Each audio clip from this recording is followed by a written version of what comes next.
Hi, everybody. I want to welcome you to Grace Church, our Good Friday service.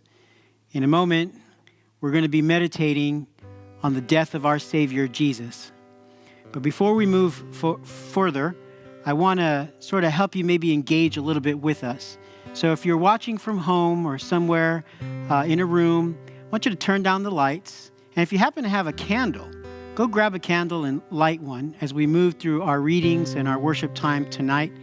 If you don't have a candle, don't worry about it. You could use mine as your candle. We'll share this candle right here. I want to start by reading a prophetic passage in Isaiah. Now, Isaiah wrote this some 700 years before Jesus was born.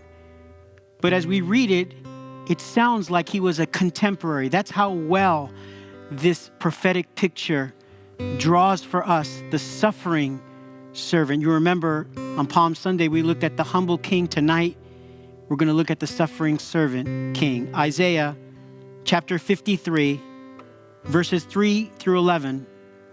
And I'm reading in the NLT. He was despised and rejected, a man of sorrows, acquainted with deepest grief. We turned our backs on him and looked the other way. He was despised, and we did not care.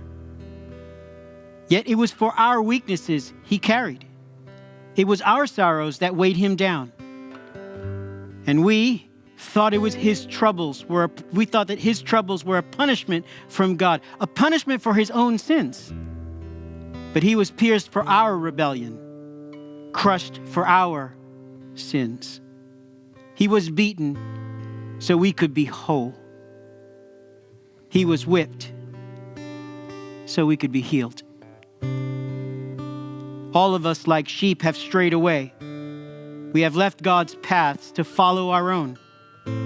Yet the Lord laid on him the sins of us all. He was oppressed and treated harshly, yet he never said a word. He was led like a lamb to the slaughter, and as a sheep is silent before the shearers, he did not open his mouth. Unjustly condemned, he was led away. No one cared that he died without descendants, that his life was cut short in midstream. But he was struck down for the rebellion of my people.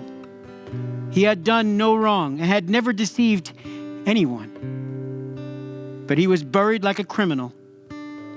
He was put in a rich man's grave. But it was the Lord's good plan to crush him and cause him grief. Yet when his life is made an offering for sin, he will have many descendants. He will enjoy a long life, and the Lord's good plan will prosper in his hands. When he sees all that is accomplished by his anguish, he will be satisfied. And because of his experience, my righteous servant will make it possible for many to be counted righteous, for he will bear all their sins.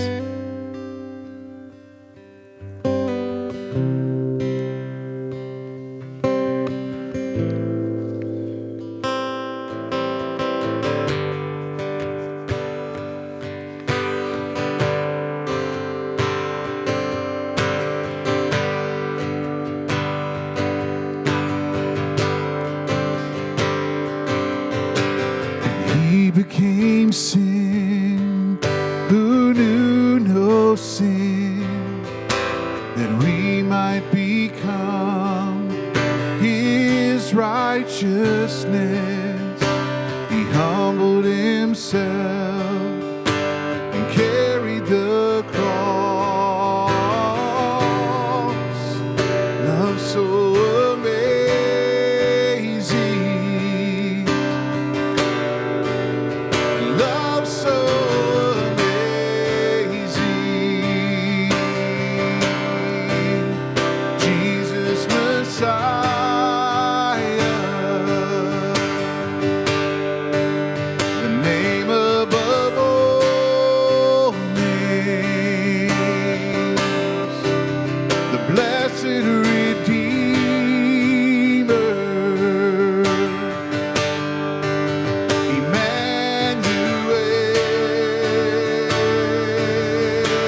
Jesus Messiah,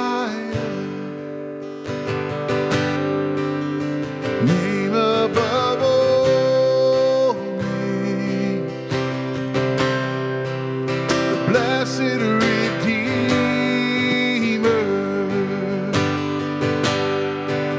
Emmanuel,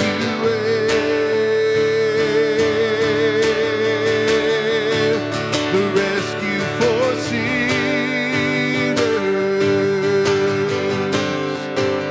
the ransom from heaven, Jesus Messiah,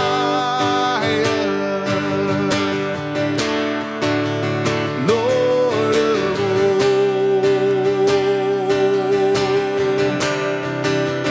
Jesus Messiah,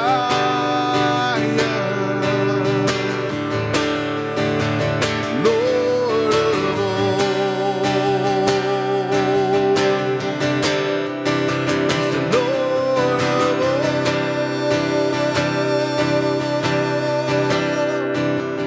the Lord of all.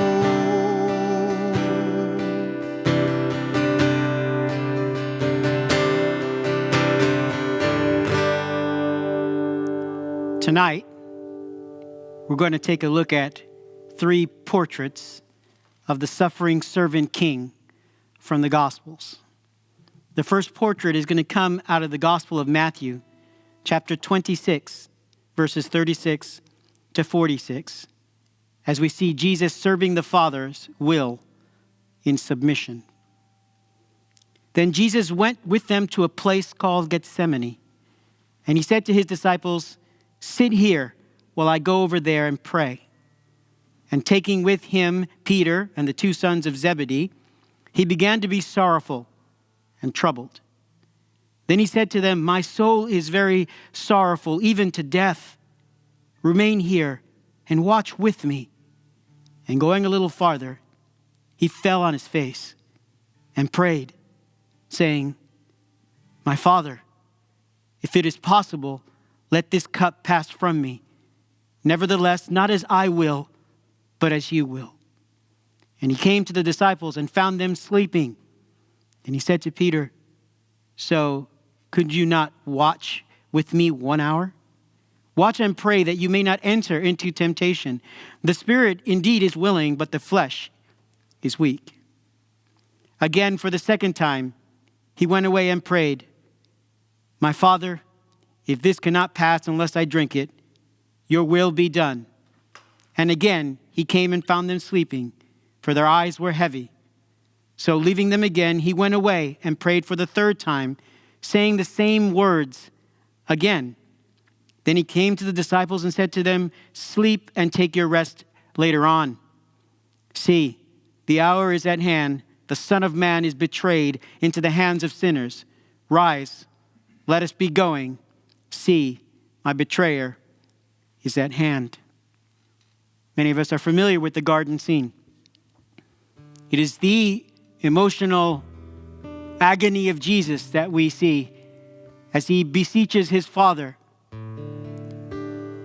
He comes to the realization, knowing that the path that he's on will lead him to a horrible death on a cross.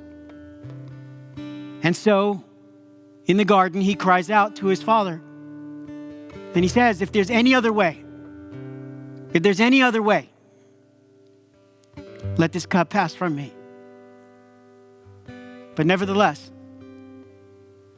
your will be done. This is a miraculous picture of how much the Son trusts the Father.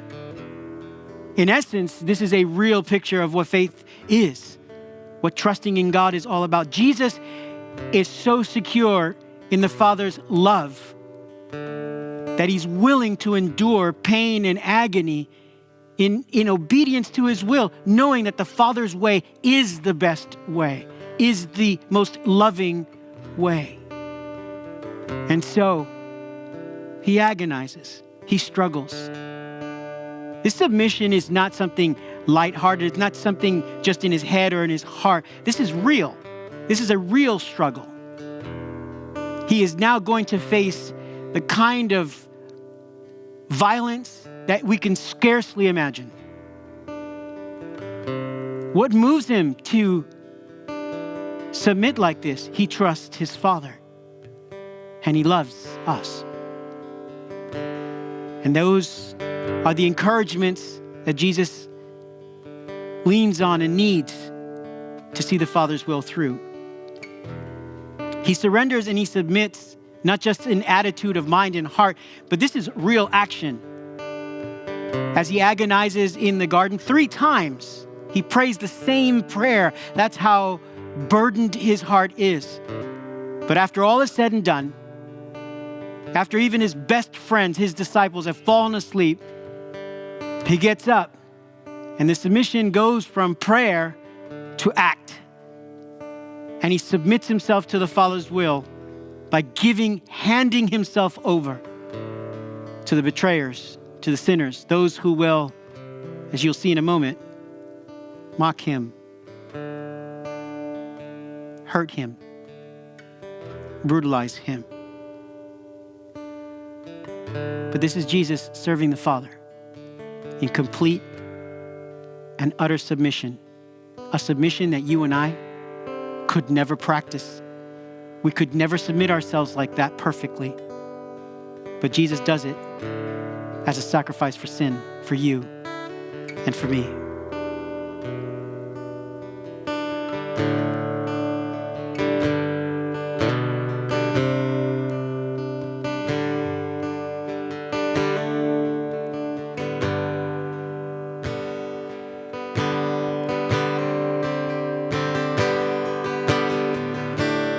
I'm holding on to faith, 'cause I know you'll make a way. And I don't always understand, I don't always get to see, but I will believe it. Yes, I will believe it. 'Cause you make mountains move, you make giants fall. You use songs of praise to shake prison walls. And I will speak to my fear, I will preach to my doubt that you were faithful then, you'll be faithful now.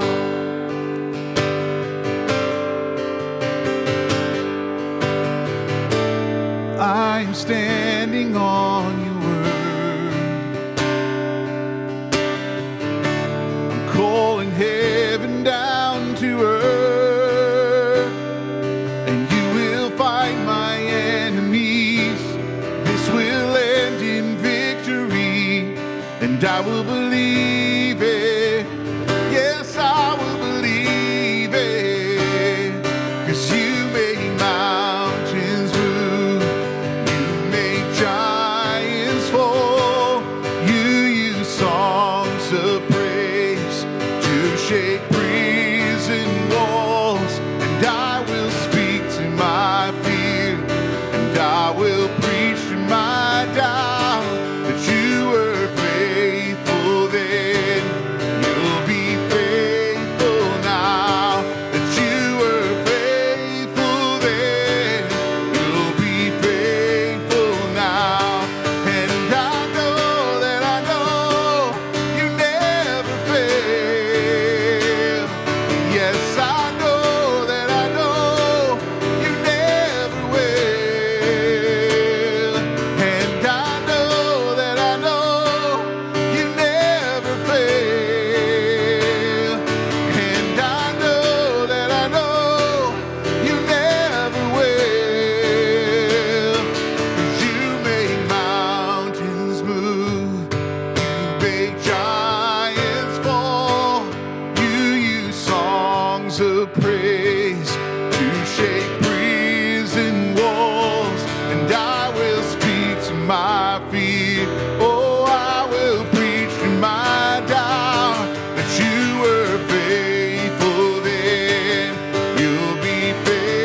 The second portrait of the suffering servant king comes from the Gospel of Mark, where we see Jesus serving the Father's will in real suffering. Mark chapter 14, verses 65 to 72. And some began to spit on him and to cover his face and to strike him, saying to him, "Prophesy." And the guards received him with blows. And as Peter was below in the courtyard, one of the servant girls of the high priest came, and seeing Peter warming himself, she looked at him and said, "You also were with the Nazarene Jesus." But he denied it, saying, "I neither know nor understand what you mean." And when he went out into the gateway, and the rooster crowed. And the servant girls saw him and began again to say to the bystanders, "This man is one of them." But again he denied it. And after a little while, the bystanders again said to Peter, "Certainly you are one of them, for you are a Galilean." But he began to invoke a curse on himself and to swear, "I do not know this man of whom you speak." And immediately the rooster crowed a second time. And Peter remembered how Jesus said to him, "Before the rooster crows twice, you will deny me 3 times."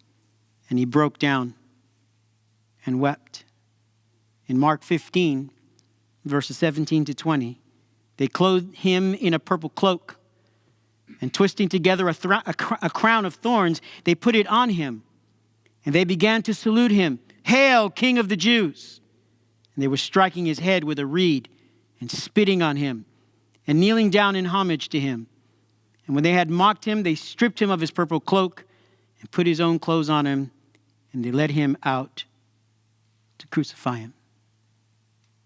Here is the portrait of the suffering servant king enduring real pain, real agony.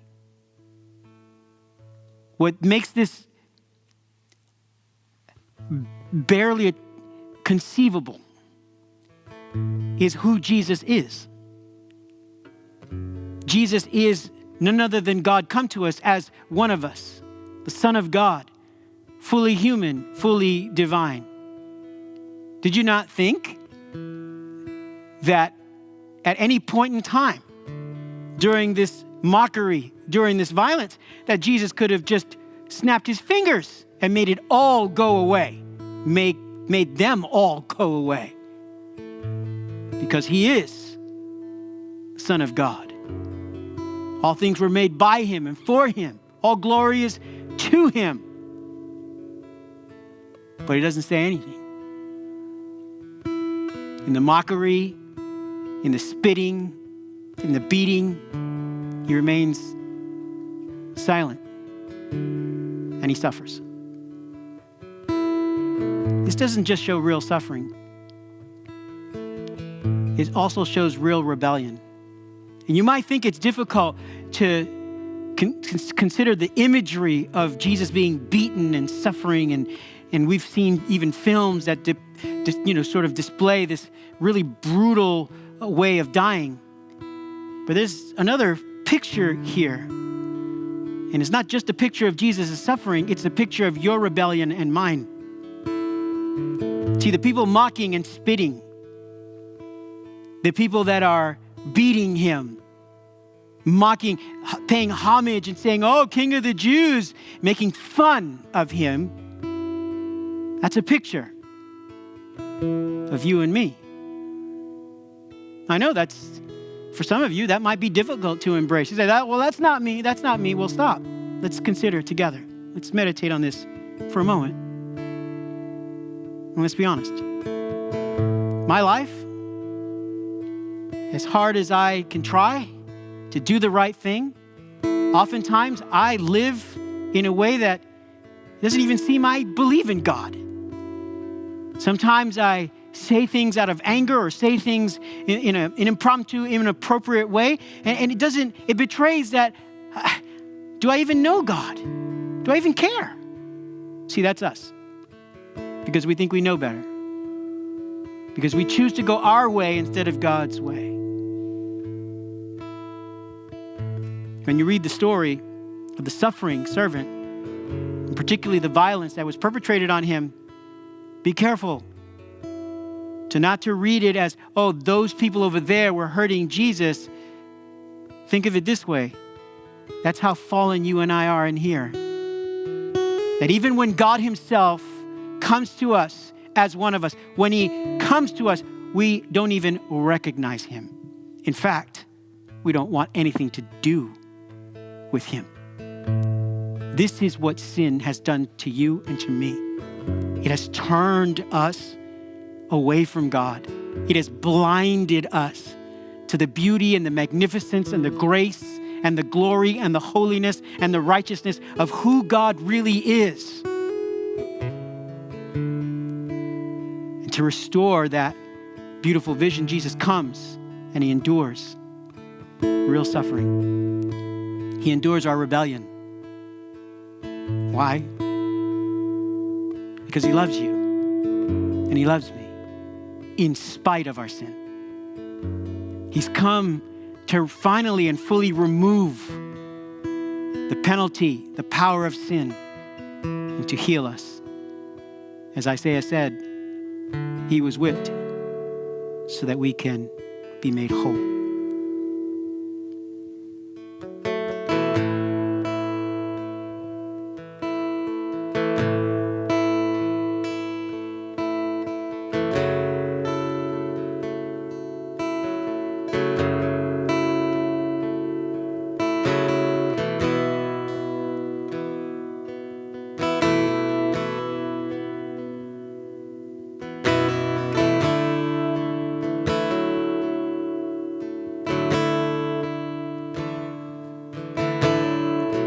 There was a moment when the lights went out, when death had claimed its victory. The King of love had given up his life. It's the darkest day in history. There on the cross they made for sinners. For every curse his blood atoned. One final breath and it was finished. But not the end we could have known. For the earth began to shake, and the veil was torn. But sacrifice was made as the heavens rolled.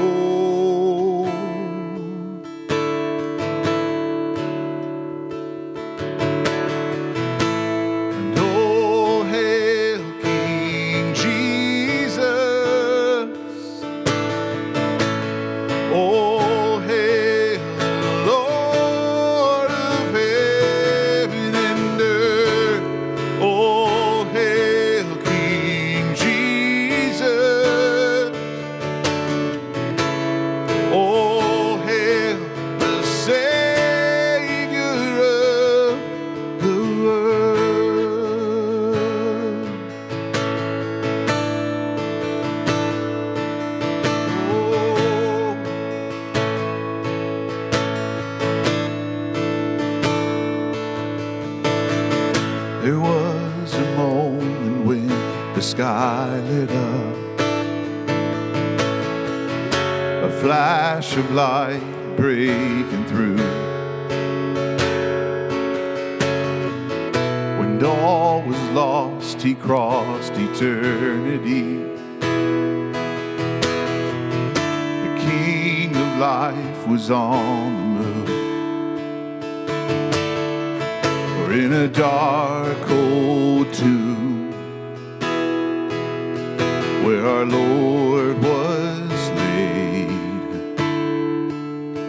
one miraculous breath, and will forever change.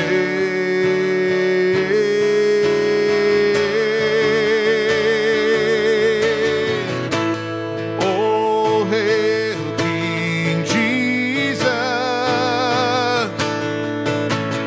Oh, hail the Lord of heaven and earth.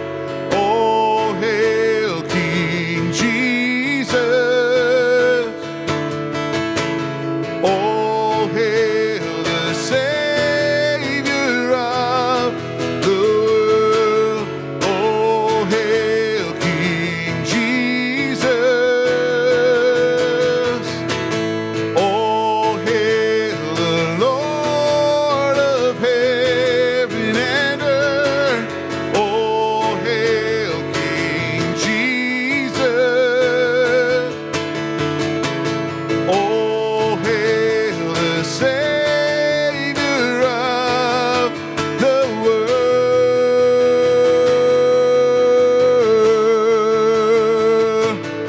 Oh,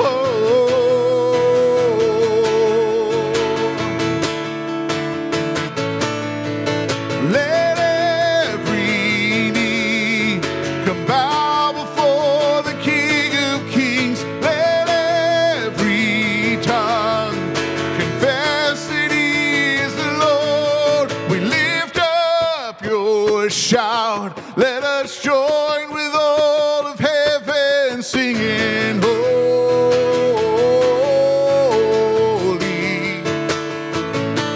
singing, holy.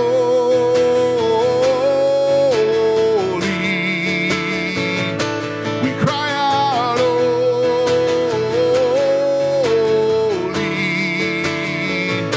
We're singing, holy.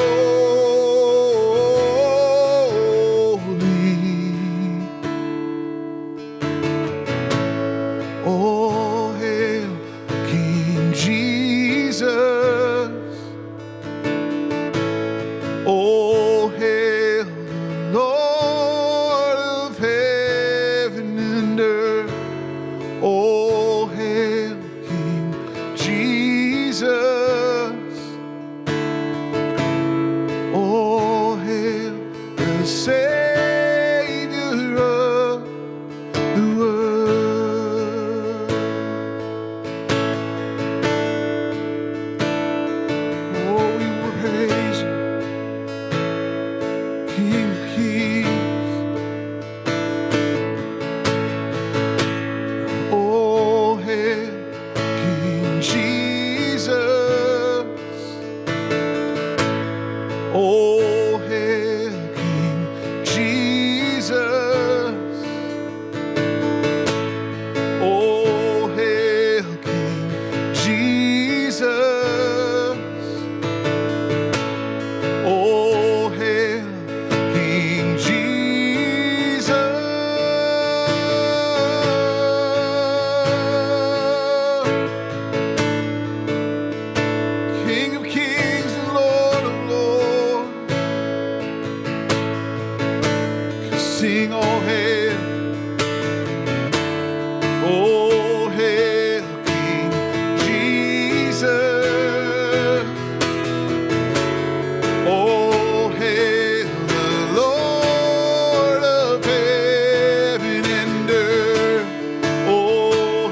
Jesus serves the Father's will in submission.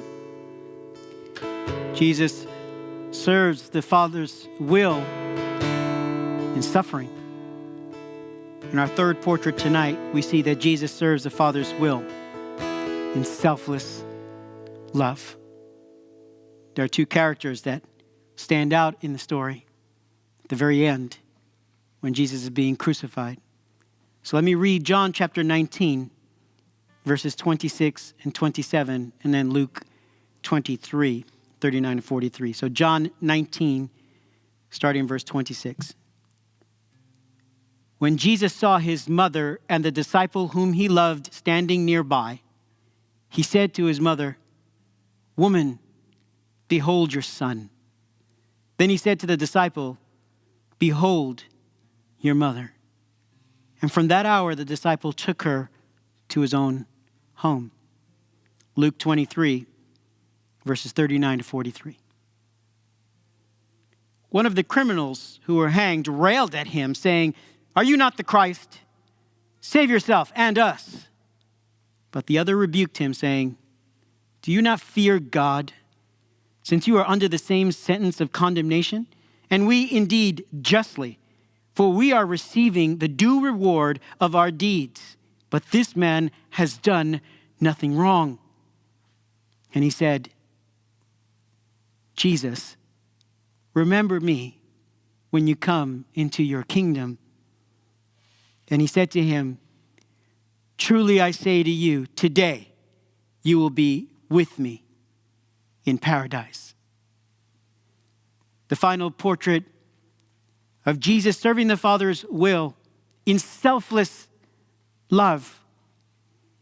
As he's enduring the torment, as he's enduring the physical violence, as he surrenders himself as the sinless sacrifice, he is mindful of his mother, Mary. He is mindful of the lone woman that he's leaving behind. He cares for her and for her future, and so makes provision for her, even while he is racked with pain. He looks and he says to the disciple, "This is now your mother." And he says to Mary, "This is now your son."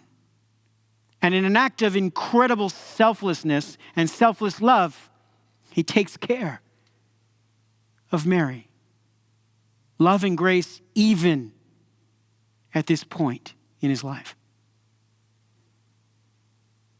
He turns, and there's a criminal on his left and his right, and one is railing against him. The other is penitent, and he has a singular request. As he's suffering punishment for the life that he's lived, because he understood, he knew that his condemnation was appropriate. It was the right thing because he had done wrong. He was a criminal. He was convicted. He was guilty. And yet he looks at Jesus and he asks this one request: "Remember me when you come into your kingdom." And Jesus turns to this guilty man, this convict, this criminal, and he says, "Certainly I tell you, today you'll be with me in paradise." Selfless love, grace given. Jesus came to give that kind of grace, that kind of love, not just to Mary, not just to a criminal, but to all who are broken, to all who are lonely, to all who are alienated, to everyone who is fearful of their future, to everyone who feels insecure. He comes to provide grace and mercy and love.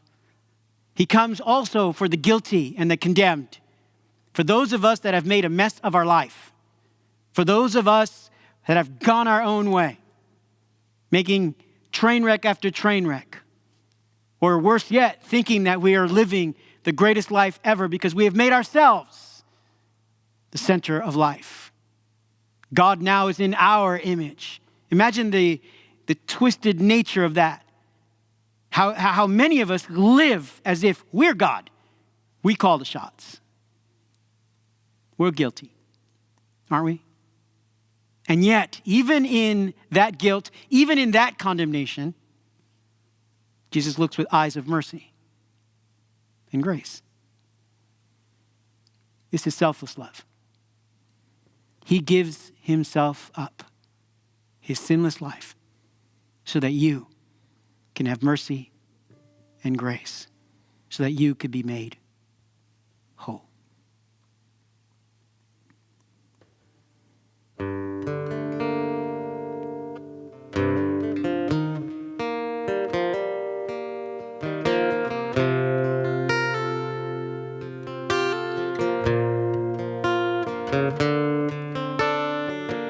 I've heard it said that a man would climb a mountain just to be with the one he loves. How many times has he broken that promise?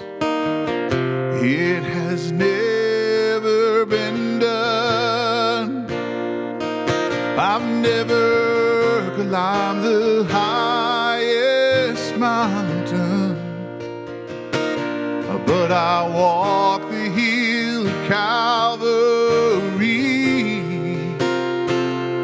and just to be with you, I would do anything. There's no price I would not pay, no, and just to be with you, I would give everything.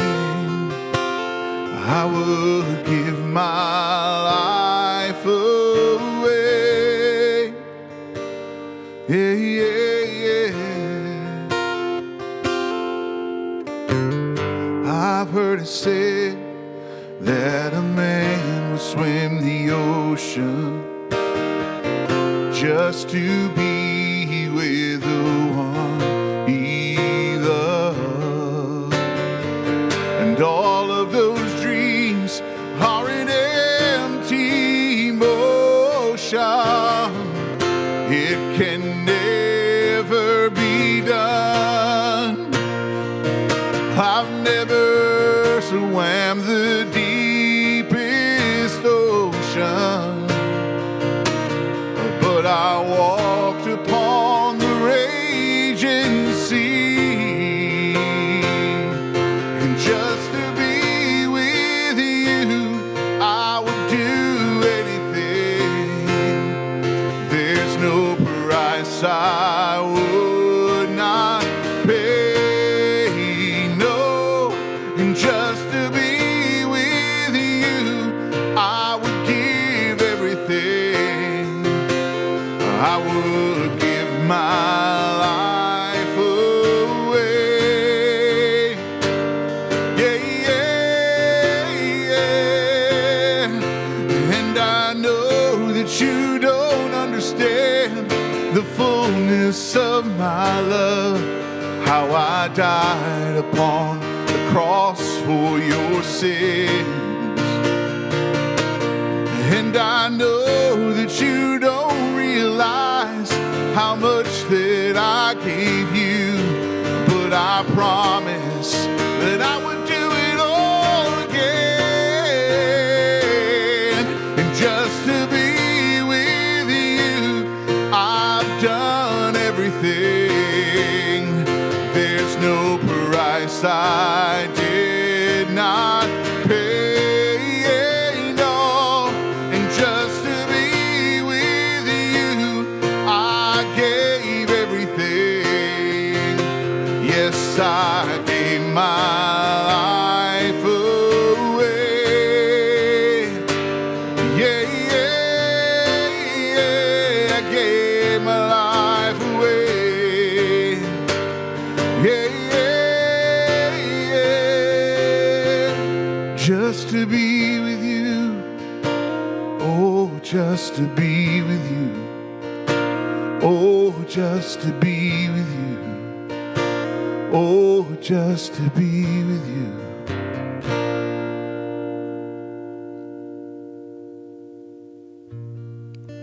After this, Jesus, knowing that all was now finished, said to fulfill the scripture, "I thirst."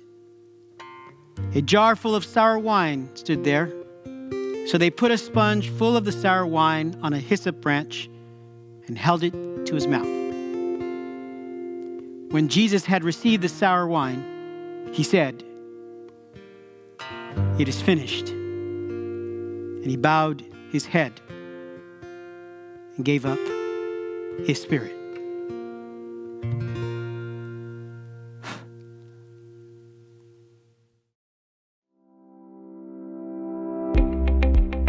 We hope you enjoyed this message. Follow us on Facebook, Instagram, and YouTube. Download our church app by texting Grace Hudson app to 77977. There you will find upcoming events, podcasts, videocasts, and more. For more information about Grace, visit our website at gracehudson.org. Thanks for listening.